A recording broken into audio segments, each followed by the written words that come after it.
Hey kids, welcome back.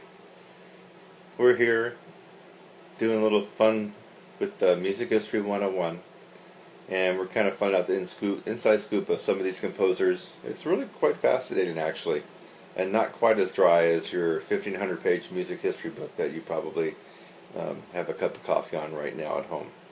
So turn the lights down low, get snuggled up on your couch or your bed, and get ready to fall asleep. Here we go. So we're still kind of in the early stages of music. This is part 3, and we're going to be talking about Palestrina. Palestrina.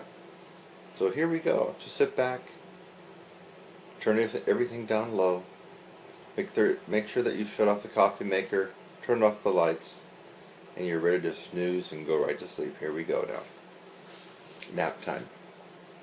It might confuse you to learn that Palestrina is not a person but a place. Well, hell, I was just confused about that, wasn't I? The composer was actually named Giovanni, oh, I'm going to butcher this one up real good, Pierluigi della Palestrina. Sounds like a really good pasta. At various times he was also known as Joans Petrus Aloysius Praenestris. My God, can you imagine his mom calling him in for dinner? Man, it would be a mouthful, wouldn't it? Anyway, we must skip some of these names here, and it says, under the circumstances, Palestrina seems the least trouble. And I didn't make that up, folks. It's right there. So even the author of this book must have had a little trouble with the convoluted name there. Let's just call it Palestrina. He was born around 1525 to Santo and his wife, Palm Pierluigi, in a little house on the Via Cecchoni in this tiny village of Palestrina outside Rome. Let's just say that he was born outside Rome. Gosh. When his paternal grandmother died, she left him a mattress and some kitchen utensils. But since he was only 2 years old at the time, they wouldn't have been much use to him. Gianetto, as they often called him, was a happy, playful child who became an altar boy and sang in the local choir. When he was 12, he went to Rome to a choir school where he was taught elementary composition and how to make spitballs. Sounds like the schools of today in some parts. When he was 20, he got his first job as an organist back in his hometown. He married a girl named Lucrezia Gori, whose father had just died and left her some money, so not bad timing. At last he found a use for that mattress from his grandmother. Hint, hint. Not long after, Giovanni Maria del Monte, the bishop of Palestrina, became Pope Julius III and moved to Rome. Julius showed his appreciation of local talent by appointing Palestrina director of St. Peter's Choir. For this he was paid 6 scudi every month. This would mean more if we knew how much a scudo was.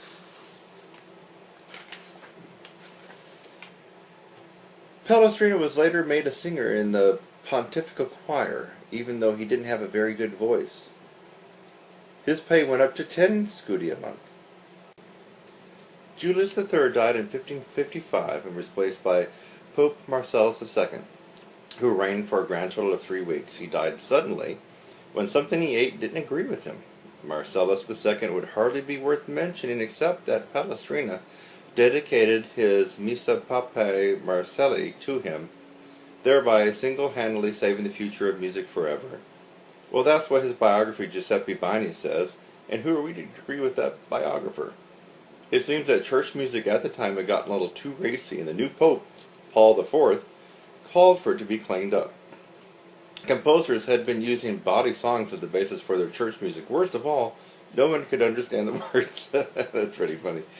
The story goes that some of the stuffier cardinals wanted to abolish polyphony altogether and get back to the basics with Gregorian chant.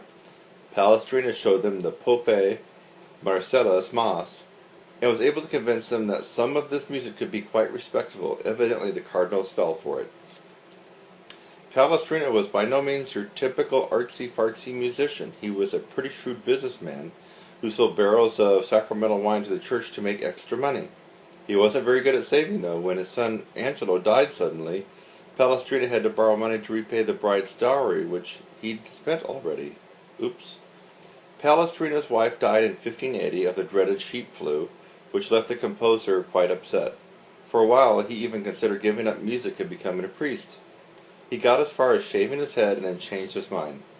He married Virginia Dormuli, a rich widow, and took over her dead husband's fur and leather business, which had a monopoly to supply ermine trim to the papal court. Fortunately, he hadn't yet taken a vow of celibacy, so he's still able to get his freak on a little bit there, right, folks? Palestrina went into partnership with the shop's young apprentice, and together they made a killing in the market. Palestrina's wife was no fool either. She invested 500 scudi into the business, which she later withdrew and lent back to Palestrina at 8% interest. Woo! He owned 4 houses, which he rented out to quiet tenants. In the mornings, Palestrina unplugged his tenants' toilets. So this is, hey kids out there, this is the kind of stuff I love in this book. We're not going to know about Palestrina and that he was a landlord. Some of this stuff in your very thick college music 101 history book. You're just not going to be able to find that stuff out. We're also not going to find out he was unclogging toilets and other stuff.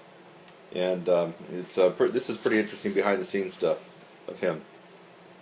Palestrina was very busy. In the mornings he minded the fur store and unplugged his tenants' toilets.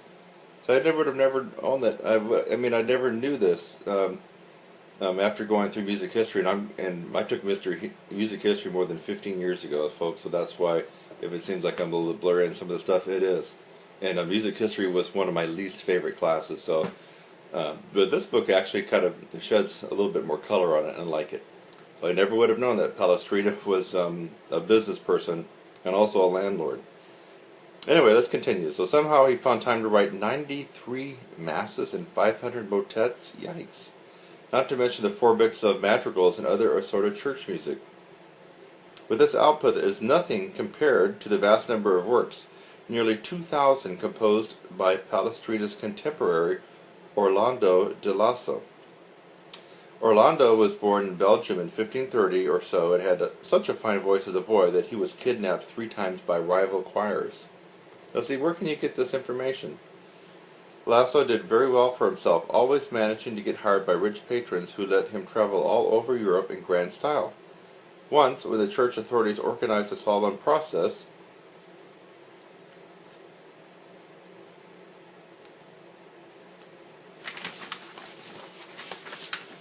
sorry for the page turn there, folks. You probably just might have, stirred and got awakened by the page turn, but now you can quietly go back to snoring. Okay, so he's going through the streets of Munich. The parade had nearly ruined when it looked like it was going to rain. As soon as the choir began to sing Lasso's music, the clouds parted and the sun shone. Thereafter, the same piece was sung at all outdoor processions, just to be on the safe side. Lasso enjoyed tremendous popularity as a composer and had his music performed in all the best places. Although he was quite wild as a young man, he got more serious as he grew older. Pretty soon, he'd stopped writing dirty songs altogether. Towards the end, he went a bit bonkers. He no longer recognized his wife and started to mumble. That was not... he either went bonkers or he did that on purpose, right? For all-around piety, it's hard to beat Tomás Luis de Victoria, who was a Spanish composer of the same period. He was also a priest. He kept saying that he was going to give up composing to devote himself to contemplating higher things, but somehow he never quite got around to it. Victoria studied in Rome before returning to Spain and admired Palestrina so much that he even took to copying his style of clothing and the way he trimmed his beard. That's pretty funny. Victoria wasn't the only one who admired Palestrina, who even in his own time was better respected than most musicians ever managed today.